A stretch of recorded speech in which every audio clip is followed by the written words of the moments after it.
여러분 안녕하십니까? 11월 16일 수요일 뉴스투데이 강원입니다. 2023학년도 대학 수학능력시험이 이제 하루 앞으로 다가왔습니다. 강원도에서는 12,330명의 수험생이 49개 시험장에서 수능을 치를 예정인데요. 수험생들의 운명을 가를 시험지가 도내 5개 시험지구 교육청에 어제 도착했습니다. 김도균 기자입니다. 경찰 경호를 받는 트럭이 춘천교육지원청으로 들어옵니다. 춘천권역 3,600여 명의 수험생이 치를 대학 수학능력시험 시험지와 문답지가 실려 있습니다. 교육부에서 출발한 시험지는 원주, 강릉, 속초 양양, 동해 등 강원도 내 5개의 시험지구 교육지원청에 도착했습니다. 도착한 시험지와 문답지는 수능 날인 오늘 17일 새벽 고사장으로 배부될 때까지 경찰의 협조 아래 보관됩니다. 코로나19에 감염돼 재택 치료 중인 수험생은 춘천 소양고와 원주 공고, 강릉 문성고, 속초 설악고, 동해 묵호고 등 5곳에 마련된 별도 시험장에서 시험을 치릅니다. 이번 치료를 받는 확진 수험생을 위한 별도 시험실도 강릉의료원과 원주의료원에 마련됐습니다. 제일 먼저 해야 될 거는 강원도교육청 상황실 244-8553으로 전화를 주시면 바로 안내가 가능합니다. 안전한 수능을 위해 수능이 치러지는 도내 49개 시험장 학교가 14일부터 모든 학년 원격 수업으로 전환됐고 수험생 예비 소집일에도 시험실이 있는 건물에는 입장이 금지됩니다. 수험표 교부는 강당이나 운동장 등 별도 장소에서 실시되고 확진자의 수험표는 직계 가족이나 친인척, 담임교사가 증빙 서류를 지참하면 대신 수령할 수 있습니다. 올해 수능 한파는 없을 전망이지만 아침에는 기온이 영하 1도까지 떨어졌다가 낮에는 19도까지 오르는 등 일교차가 큰 날씨가 예상됩니다. 급격한 기온 변화에 따른 감기, 호흡기 질환 등의 건강관리와 함께 두꺼운 옷보다는 얇은 옷을 여러 겹 겹쳐 입는 등 수험생의 체온 관리를 위한 사전 대비가 필요하겠습니다. 수능 당일 교통 혼잡을 최소화하기 위해 주요 기관 출근 시간이 10시로 1시간 늦춰지고 도내 시험장 주변에는 경찰관 190여 명이 배치돼 교통 관리와 질서 유지에 나설 예정입니다. MBC 뉴스 김도균입니다. 지난 7일 춘천 MBC는 양구의 한 마을 하천에서 소독약품이 유출돼 물고기 수백 마리가 죽었다는 사실을 보도해드린 바 있습니다. 그런데 취재한 결과 이 소독약품 성분이 지난 가습기 살균제 참사 당시 알려진 유독물질과 같은 것으로 파악됐습니다. 이송미 기자입니다. 작고 길쭉한 물고기가 물 위에 떠 있습니다. 이 물고기는 미꾸리인데 산소가 적어도 장으로 호흡해 깨끗하지 않은 물에서도 견디는 것으로 알려져 있습니다. 미꾸리 500여 마리가 죽은 채로 발견됐는데 같은 날 소독 작업을 했던 양계장이 원인으로 지목됐습니다. 양구군이 대학 연구진의 자문을 받은 결과 양계장에서 사용한 소독약품에는 지난 2014년 환경부가 유독물질로 지정한 트로클로셋 나트륨이 포함된 것으로 드러났습니다. 트로클로셋 나트륨은 소독 기능이 있는 염소류지만 생태계에 손상을 주기 때문에 하천에 직접 배출하면 안 되는 유독물질입니다. 가습기 살균제 참사 당시에도 이 성분이 인체에 치명적인 영향을 준 것으로 알려졌습니다. 물속에 사는 생물뿐만 아니라 만약 이 물질이 많이 들어있는 물을 마시게 되면 사람의 입안도 다 헐고 조직이 막 녹기도 하고 그럴 정도고. 농장주는 양계장 소독 당시 업체가 물에 소독약품을 기준치보다 더 많이 섞은 것을 확인했다고 밝혔습니다. 또 남은 소독약품도 조례가 정한 방법대로 폐기하지 않고 하천에 직접 흘려보낸 것으로 알려졌습니다. 지정 고시된 그 유독 물질이 맞고 추가적으로 이제 자문을 받아서 이제 향후에 그 결과에 따라서 이제 저희가 그 고발 조치 등 이제 수사를 해야 될 상황입니다. 유독물질을 하천에 버리는 등의 행위가 드러날 경우 물환경보전법에 따라 처벌을 받게 됩니다. 1년 이하의 징역이나 1,000만 원 이하의 벌금을 받을 수 있습니다. 양구군은 양계장 업주가 유독물질의 취급 관리를 제대로 했는지 수사를 의뢰할 방침입니다. MBC 뉴스 이송미입니다. 국민건강보험공단 직원이 46억 원의 거액을 횡령한 사건과 관련해 보건복지부가 특별감사를 벌였습니다. 감사 결과 진료비 지출을 관리하는 시스템 운영이 허술했고 자체 점검 매뉴얼도 제대로 작동되지 않은 것으로 드러났습니다. 윤하은 기자의 보도입니다. 건강보험공단 재정관리실 소속 직원 최모 씨. 채권 담당이었던 최 씨는 지난 4월부터 9월까지 7차례에 걸쳐 46억 2천만 원을 횡령했습니다. 어떻게 이런 일이 가능했을까? 공단은 기소 또는 채무관계 등의 이유로 진료비 지급이 보류된 요양기관과 그 비용을 관리하고 있는데 판결이 나거나 채무 문제가 해소되면 신청을 받아 진료 비용을 지급해줍니다. 최 씨는 이때 신청받은 요양기관 계좌를 자신의 계좌로 바꾸는 수법을 썼습니다. 원칙적으로는 지급 계좌 입력은 담당자가 하고 팀장인 최 씨는 승인 권한만 갖도록 돼 있지만 최 씨가 입력도 승인도 할 수 있도록 시스템이 허점을 드러낸 겁니다. 반년 가까이 계좌 명의자와 신청자가 같은지, 압류 진료비 지급이 잘 이루어졌는지도 확인하지 않았고 부서 간 교차 점검도 제대로 이루어지지 않았던 것으로 감사 결과 드러났습니다. 이렇게 감사에서 드러난 지적사항만 18건. 이 가운데 6건은 공단 이사장과 임원 등 전체가 책임이 있어 기관 경고를 내렸다고 복지부는 밝혔습니다.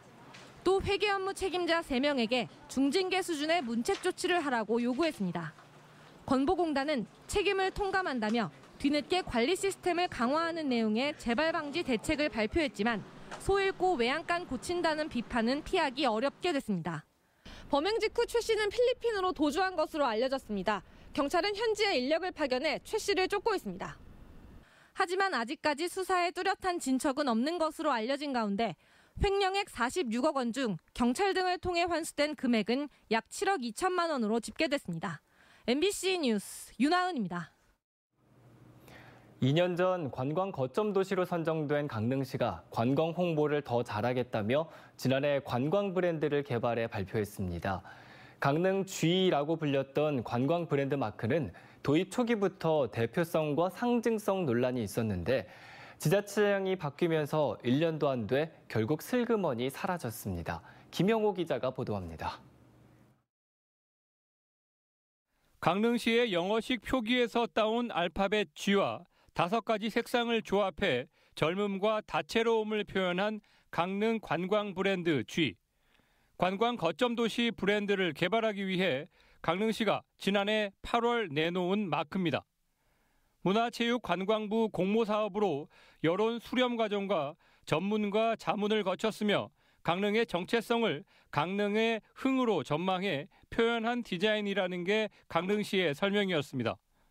시민들이 참여한 홍보 영상이 제작됐고 강릉 브랜드 택시에 부착되는가 하면 공사장 외벽에도 사용됐습니다. 그런데 민선 8기 들어 관광 브랜드 마크에 이상한 기류가 흐르고 있습니다. 강릉시 의회에서는 포항시의 심벌 마크와 유사하다는 문제 제기와 함께 지역 정체성이 부족하다는 지적이 나왔습니다. 문화 관광 관련 단체들에게는 관광 브랜드를 사용하지 말라는 강릉시의 지시까지 내려졌습니다. 올해부터는 사용을 좀 자제해달라 이렇게 말씀을 해주셔서 저희도 올해는 아예 사용하지 않고 있거든요. 강릉시 공식 블로그와 관광 홈페이지에는 도시 브랜드인 소량 강릉 마크가 자리 잡았고 지난해 문화재 야행 드론쇼에서 선보였던 강릉 G는 올해 야행에서는 볼 수 없었습니다.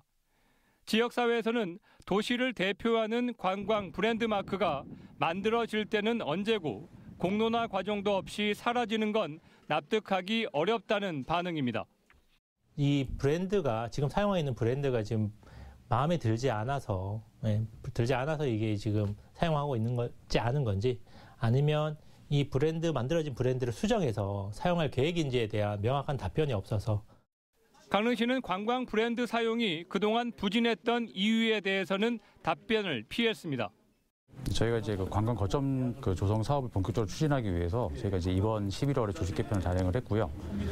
관광 브랜드 관련해서는 앞으로 저희가 보다 활용할 수 있는 방안을 좀 더 검토하고 저희가 또 그런 방안을 또 찾아볼 예정입니다.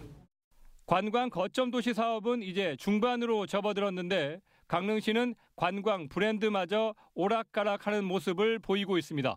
MBC 뉴스 김영호입니다.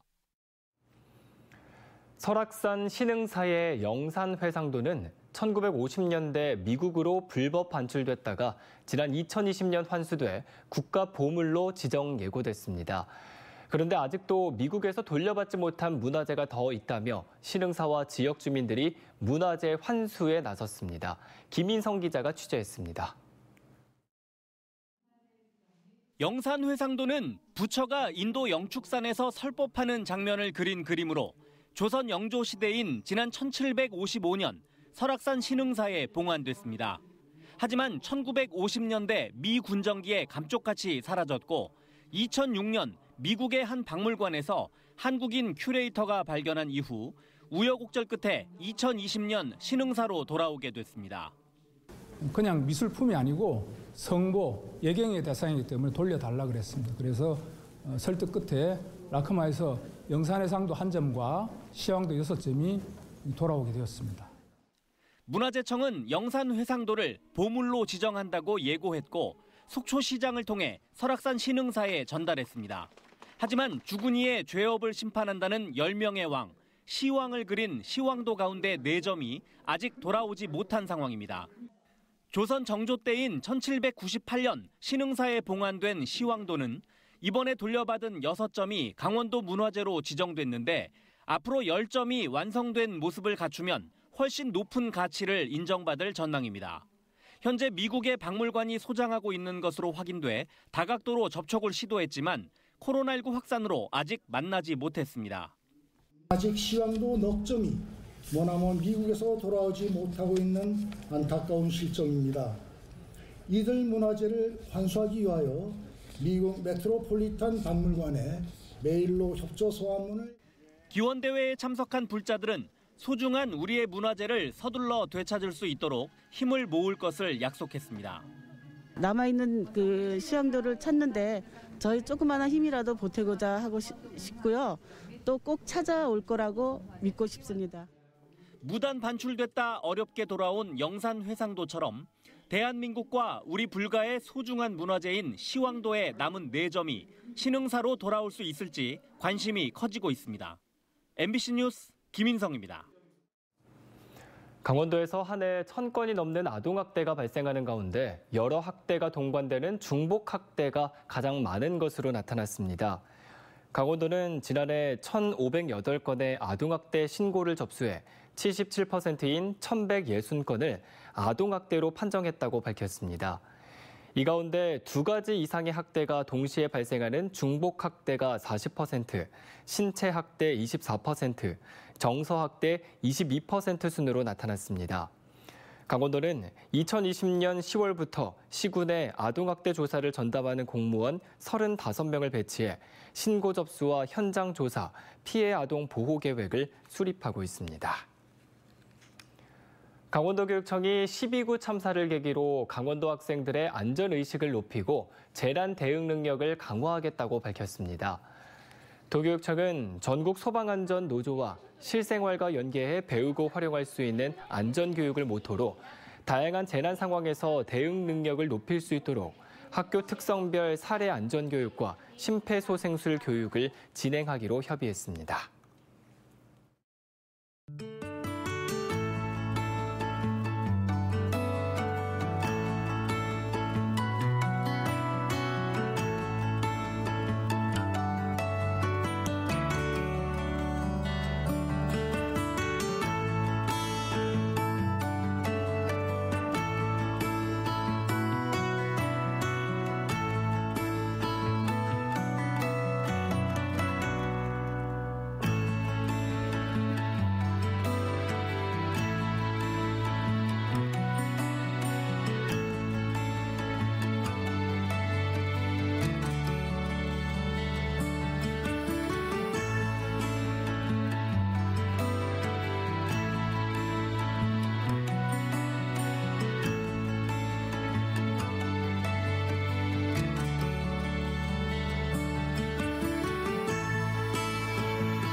무면허 의료 행위를 지시하고 이 지시를 따라 시술 행위를 한 혐의로 1심에서 벌금형을 선고받은 종합병원 의사와 방사선사들에 대한 항소가 기각됐습니다.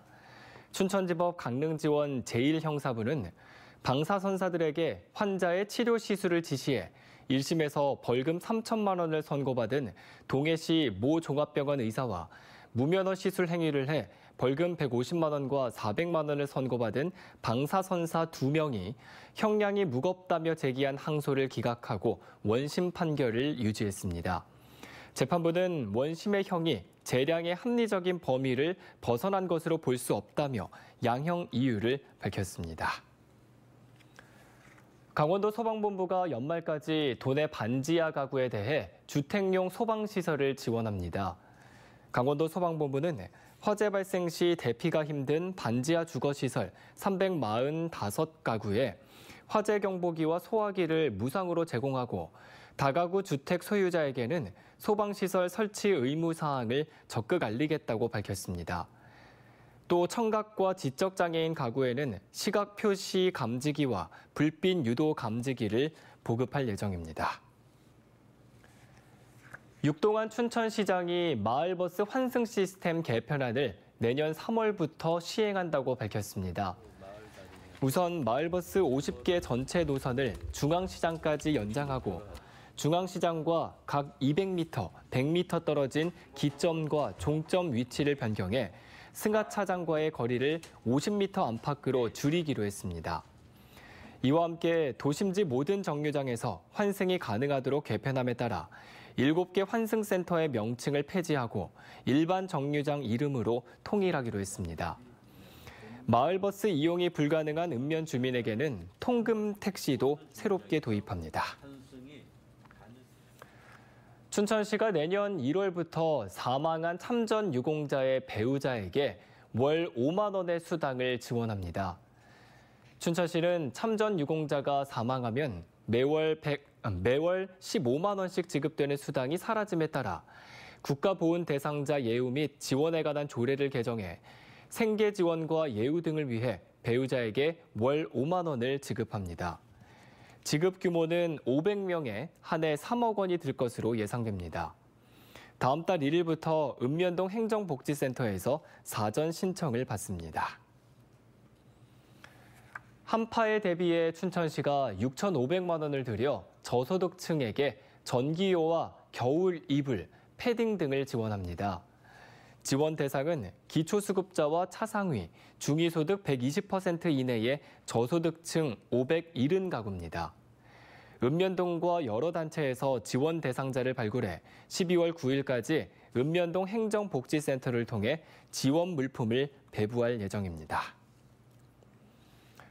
이딴 아파트 신축 등이 추진된 속초시 조양동의 인구가 3만 명을 돌파했습니다. 속초시에 따르면 조양동 인구는 2001년 12월 2만 명에 진입한 이후 대단지 아파트 신축 등 개발이 이어지며 3만 명을 넘어서며 어제 기준 3만 11명으로 나타났습니다. 이는 속초시 전체 인구 8만 2,492명의 36.4%를 차지하는 것으로 인근 고성군이나 양양군 전체 인구수를 웃돌고 도내 178개 읍면동 가운데서도 8번째로 인구가 많은 겁니다. 북한의 미사일 도발로 임시 중단됐던 안보 관광이 다시 시작됩니다. 철원군은 오늘부터 철원 평화전망대와 DMZ 생태평화공원, 승리전망대 등 안보 관광지의 운영을 재개한다고 밝혔습니다. 최근 이딴 북한의 도발로 지난 2일부터 민간인 통제구역 안의 안보관광지 운영이 모두 중단된 바 있습니다. 아울러 겨울철 DMZ 두루미 탐조 관광도 내일부터 시작하기로 했습니다. 두루미 탐조 관광은 오전과 오후 하루 2차례 철원군 동송읍 양지리 DMZ 두루미 평화타운에서 방문 접수를 받고 출발하게 됩니다. 홍천군이 서성면 피리골 생곡저수지 주변에 둘레길 조성을 마쳤다고 밝혔습니다. 10억 원의 사업비를 투입한 생골저수지 둘레길은 기존에 조성된 데크길 1km와 연결돼 전체 2.3km로 생곡저수지 한 바퀴를 걷는데 1시간 정도가 걸리게 됩니다. 홍천군은 둘레길에 출렁다리와 하늘을 걷는 듯한 기분을 느낄 수 있는 목교를 설치했다며 주변 자연 환경과 어우러진 걷기 좋은 길이라고 설명했습니다. 횡성군 의회 의정비 결정을 위한 주민공청회가 횡성군청에서 열렸습니다. 횡성군 의정비 심의위원회는 지난 9월부터 3차에 걸쳐 의정비 인상안을 논의했고 2023년 의정비를 월정수당 2,520만 원, 의정활동비 1,320만 원 등 모두 3,840만 원으로 잠정 결정했다고 밝혔습니다. 의정활동비는 1,320만 원으로 전국 공통인 것을 감안할 때 월정수당이 지난해 2,118만 원에서 2,520만 원으로 19%, 402만 원이 오르는 안입니다. 횡성군의 의정비 인상 최종안은 오는 21일에 결정될 예정입니다. 영월 지역의 택시업계가 2023학년도 대학 수학능력시험 시험일인 내일 수험생들에게 무료 탑승 서비스를 제공한다고 밝혔습니다. 시험 시작 전인 오전 6시 30분부터 시험장 입실 마감 시간인 8시 10분까지, 시험이 끝난 후인 오후 5시 40분부터 6시 30분까지 두 차례에 걸쳐 영월 지역 개인 택시 80대와 일반 택시 26대가 수험생 무료 수송에 동참합니다. 영월 지역의 시험장은 영월구와 석정여고이며 시험 당일 학교 주변과 교차로에는 경찰이 배치돼 교통정리 등에 대응할 계획입니다. 이상으로 뉴스투데이 강원을 마칩니다. 고맙습니다.